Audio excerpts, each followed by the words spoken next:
Okay. Don't ask how it came up, but the idea came about that I should do a rhetorical analysis for you guys to show you how it works. And then one thing that led to another, talking about relevance and what should be analyzed and should it be new and all this sort of. Long story short, I'm going to analyze a music video by I hope by Lil Pump, Gucci Gang official music video. Now, this will be a success if this is indeed what if this is indeed popular right now and people watch it, people have seen it a lot, people know what message he's trying to send. It would be a success then that I would take the traditional rhetorical analysis approach and we see what sort of consensus we can come up with.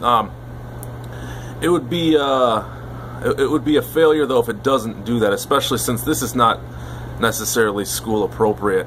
I'm going to analyze it in a way that sort of downplays or minimizes what he says, but the basic thing here is this isn't going to be an official assignment for class because of the nature of the video.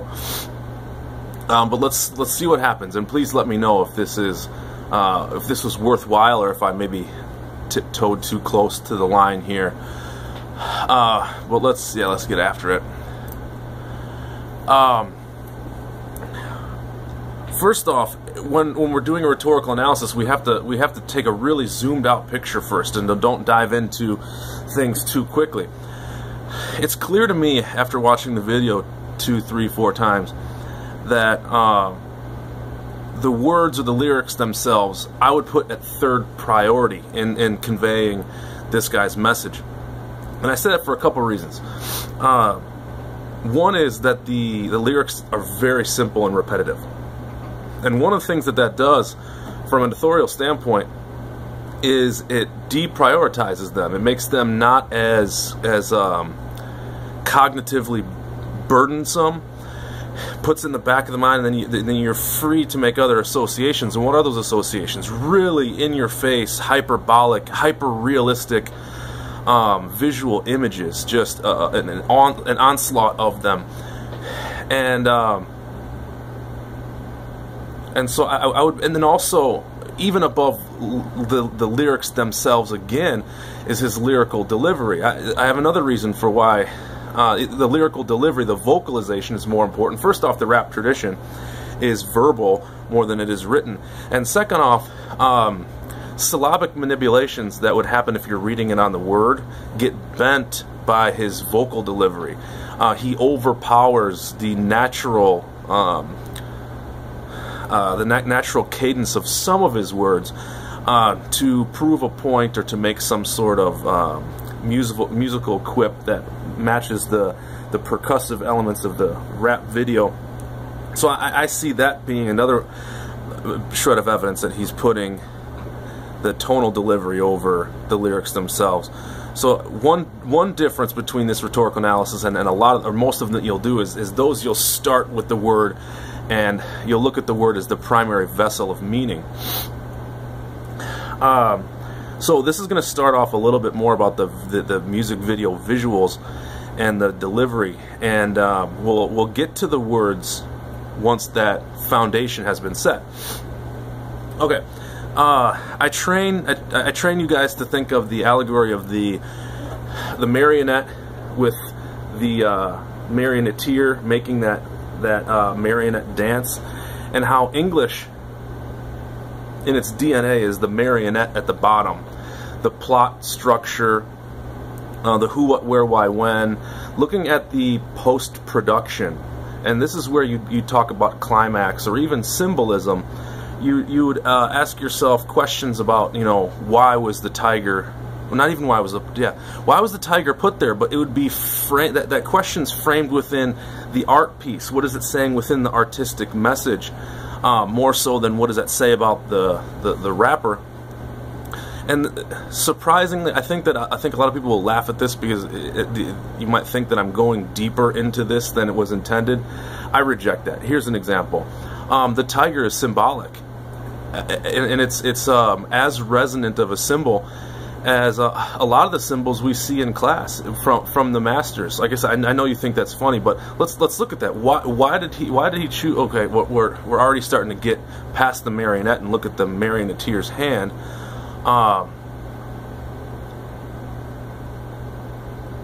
Well, we can do that partially here. Okay, the tiger is a sort of an apex predator, a solo apex predator that's alone because they've sort of won in their what's it called, ecosystem or whatever. That's getting more into authorial purpose and moving up the strings towards the marionetteer's hand. But there is some, on the surface level, there's some resonance between the tiger and the way that the I believe that's the rapper that we're watching, who's dressed in that flamboyant way. There's some resonance between them. They sort of mirror one another in the music video a lot. Once again, I guess on the marionette level, I see a lot of use of non sequitur, which is a fancy Latin term for things that don't cause one another. You see A, you see B, you see C, and you anticipate D, but you get J. Okay, you see him walking through a school, being the cool kid, and then all of a sudden someone's getting hit in the face with a pie. Now, unless there's something in the culture that makes, maybe that's some sort of reference to another rapper he's dissing or so, I wouldn't know that. But to me, from outside a perspective, there's a lot of things that just don't quite follow one another, and it keeps you kind of off balance a little bit. On the marionette level, the simpler Englishy level, he's in a school, so we get the context of the hierarchies of school and being the person who's considered a leader, not following the rules. And the character authors projecting themselves as the alpha male. So we've already started doing this, but now the point of rhetorical analysis is to look at the hand. Why is he projecting himself as a tiger? And if you don't believe that symbol, that's fine. Why is he acting like an alpha or an apex predator? Why does he want to present himself that way? What is he selling? What does he want from us? And we can take him at his word. He likes money. He's materialistic. And so his purpose is to sell records, and he'll say whatever it takes to sell records. He says he loves money. And you know, why did he get up that morning and film that? Well, you know, you could take him at his word. This is a money grab. He could care less about you. I think that he'd be okay with that admittance. But I have reason to believe that it's more nuanced than that. That he wants to sell his image. He wants to sell his lifestyle. He wants to take credit, which doesn't sound like much now, but it will as we dig another layer deeper. He wants to take credit for being someone or something. He's selling himself as a package. He's selling himself as a product in the same way that an iPhone tries to sell itself as this sleek, simplistic, progressive future. And Android doesn't necessarily do that. Like he's trying to package himself in a certain way, and we have to ask: is that also for sales? Is he trying to market himself as a certain thing? Yeah, I guess you could say that.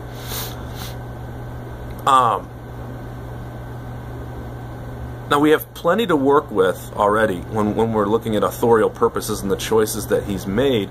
I'd like to go one level deeper, and instead of talking about the marionette or the marionetteer's hand, but tracing that all the way into his heart. I wonder if there's a disconnect there. I want to peer behind his facade. We know what the facade is from. We wear the mask that grins and lies, that hides our cheeks and shades our eyes.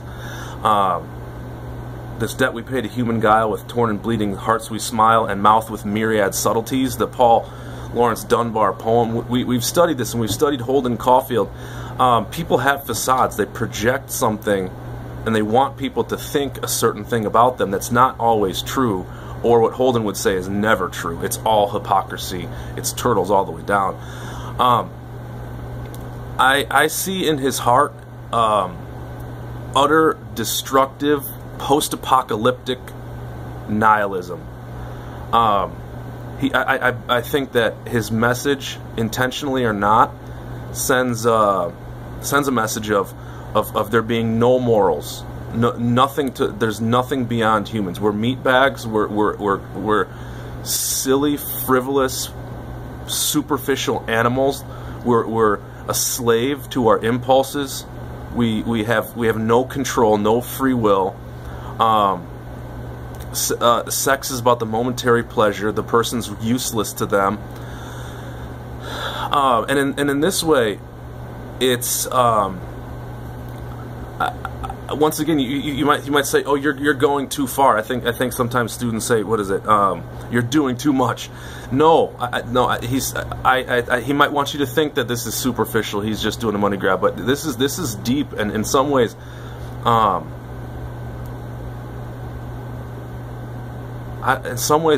plea for help.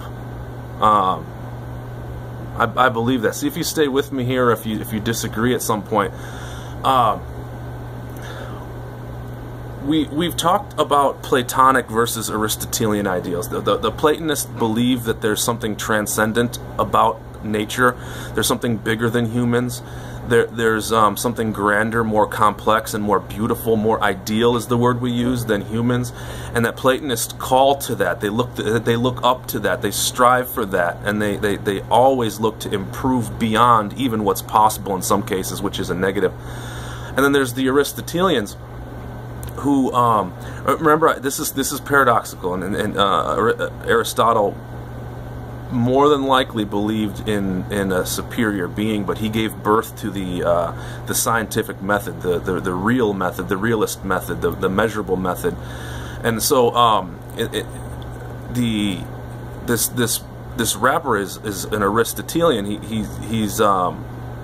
He doesn't believe in the transcendent. He believes in biology and the physical world alone, and that's all that we are. And this is and it's not coincidental. I market to you guys. I marketed the idea that if you understand the difference between Aristotelian and Platonic ideals, you'll see it everywhere, and there won't be a single argument or conflict or friction point you'll see ever again that won't fall in that dividing line. And you're going to say, okay, that's why you're seeing this rap video in that way. No, I think he specifically notes this. After saying that he has meaningless sex and it means nothing to him in any sort of permanent way, and he says that he just buys things. He wants money. What's the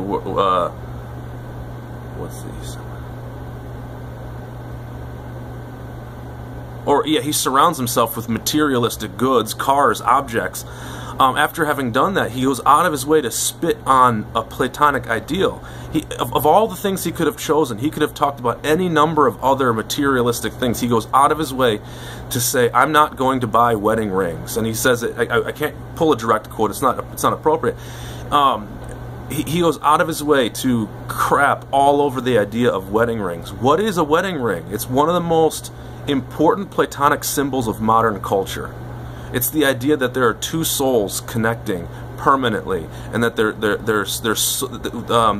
theory goes, I don't know if I've had this verified, but the common wisdom goes that the Egyptians put the ring on the middle finger, or the ring finger, if you will, because they thought that a vein, the most predominant vein, went through that finger to the heart, and so this was a clip on the heart, a visual symbol. There's another word. Symbols are transcendent Platonic ideals.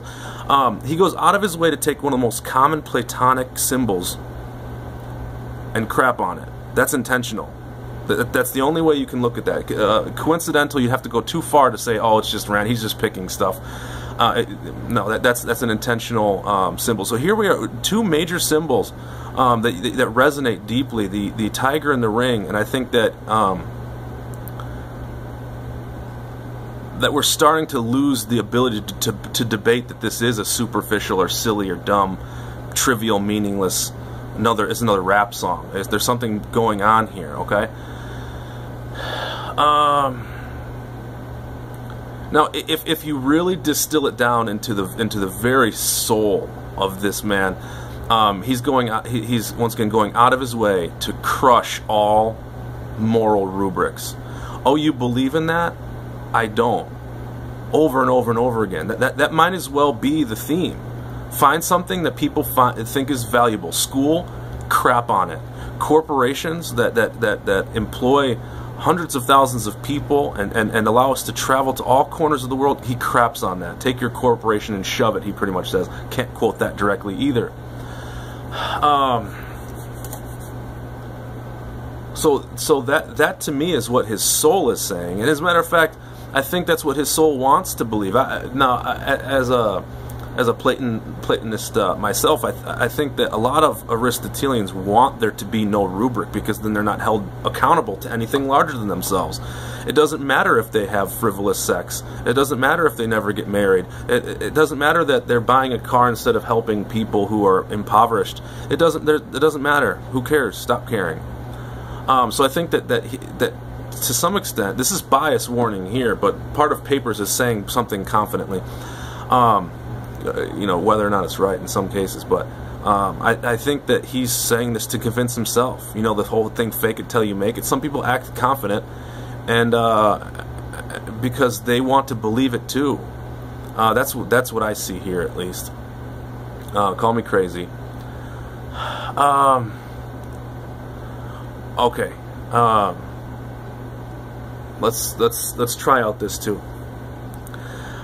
We've been discussing paradox. About how there's love in hate, and there's hate in love. There's weakness and strength and weakness. There's I forget all the different examples we've pulled up about this, but there's paradox here too. And this time I don't know if paradox is here because I'm staring at it, or if there is truly paradox in this rap song. But in my mind, there's a paradox, because the Aristotelians on this side of the spectrum, let's say Platonists. The Platonists on this side of the spectrum, all the way to the 10 out of 10, they believe that there is something absolutely transcendent, almost to the point of which the material world is meaningless. Plato sort of believed that. Christ sort of believed that. Buddha somewhat believed that. They're 10 out of 10s. Materialism is complete. The world is completely de-emphasized, and the Platonic ether or heavens is what's valuable. They're the ones who believe in transcendence. Now on this side we have Aristotelians who believe that the transcendent is silly and stupid and unbelievably naive, and that there's just the physical world. They're down here and they don't believe in the transcendence. But now the opposites sometimes have some weirdness. The 10s and the 1s, there's some very weird things that happen. I see this rap song as being an attempt at a transcendence this way, a breaking through of the zero. Because as he marches towards the meaningless and nihilism, nihilism is the Latin word nihil, means nothing. Ism being the belief in nothing, nihilism. So I know I said that before, I wanted to define it. It's like he's going towards zero and tries to smash through it. He tries to see how meaningless he can paint a picture of the world, and almost tries to bust through it at the end, because once you believe in nothing, where do you go? There's almost what psychologists call a will to death. He almost has a will to death in his words. He's obsessed with drugs. He's throwing bags of drugs all over the place in this music video. He's talking about methamphetamines. He's talking about doing Percocet with his grandmother, which I think is a really devious way of saying it's not just my generation. Even the old people know what I know.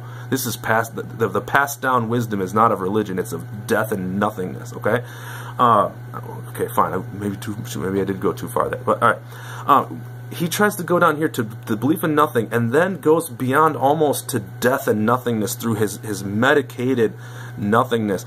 Someone who does a little bit of drugs starts tuning out and not noticing the world, or if they get drunk, they start numbing themselves, is the word. And if you continue doing that, you end up blacked out. You end up in a complete land of not knowing anything. So the process of doing drugs in general, or drinking too much, is a will to feeling nothing.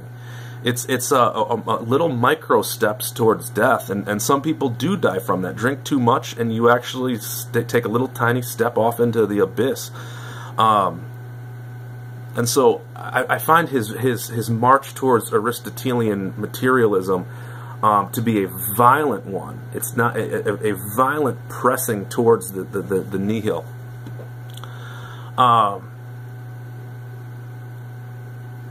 Now, let me start backpedaling a little bit now. Maybe we have gone too far. If you like this guy and you think, or if you respect his message, if you respect the depth of his message, then this paradox is purposeful. If you do not respect this and you're starting to think that this may be reading too far into a basic rap song, well, then we have to call him a hypocrite, because he's saying he believes in nothing, but everything he's doing shows that he believes in something. He wants to take credit for being an alpha male and for collecting material goods. How can you take credit for something if you don't believe in free will? If you believe that we're just biology and we're robotically playing out our impulses and our wills and our desires, how can you take credit for doing anything? Can a blade of grass take credit for blowing in the wind? So we either have to say he's being paradoxical on purpose because he wants to explore the depths of this side of the spectrum, or we have to say that he's ill-informed. I don't know the answer, and maybe you guys know more. If you study this guy, I don't really even know if he's popular enough to study over the long term. My final thought before I wrap this up and talk to you about how maybe you could apply some of these lessons to your writings, because not all of it will apply on the AP test day.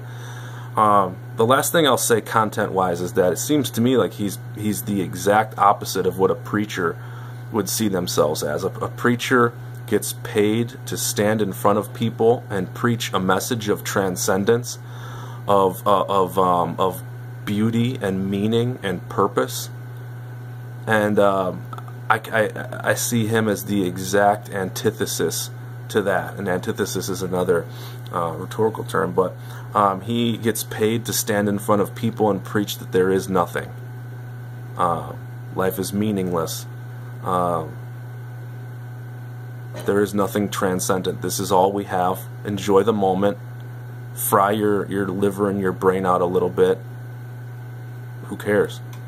So that's my distillation of the deeper side of the rhetorical analysis a little bit. So anyhow, what's the take-home message from all this?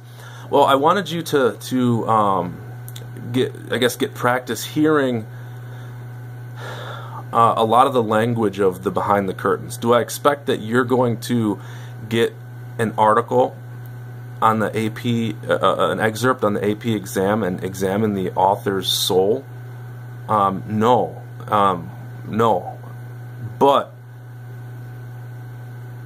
what I've hopefully done is shown you that you can do that, and that you don't have to take the author at their word. You can think critically. Is this what the author's intending to say? What's their not just their purpose 1, but their purpose 2, purpose 3, purpose 4?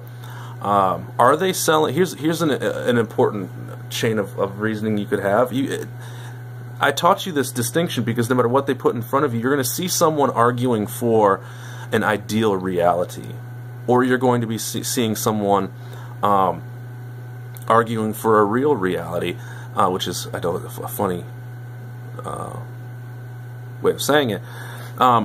And even startlingly common, you're going to see a prompt that's right on that dividing line, because the whole point of a prompt is to give you something debatable, which means it's going to be somewhere in here, and there's going to be some tension between the two sides.